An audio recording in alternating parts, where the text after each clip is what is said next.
Ciao a tutti!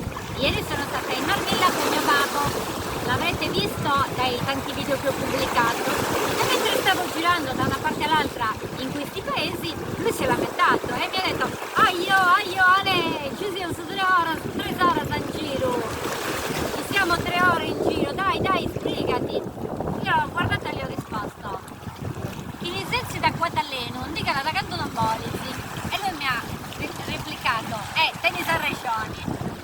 Da noi si dice chi sale sul cavallo altrui scende quando non vuole. Che cosa significa? Che lui era mio ospite, io ho la mia auto, l'ho gentilmente invitato a viaggiare con me, però si lamentava del fatto che io mi stessi fermando troppe soste per realizzare questo video.